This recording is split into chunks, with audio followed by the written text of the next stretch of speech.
এলে ছুটে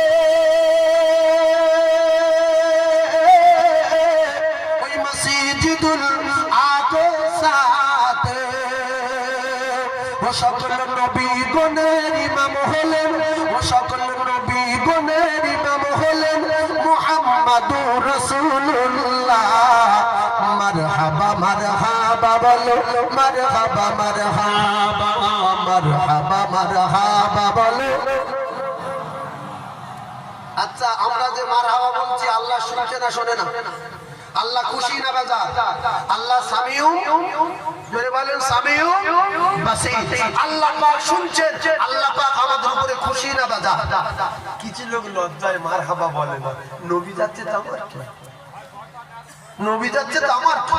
জোরে বলেন মারহাবা মারহাবা বলে, মারহাবা মারহাবা।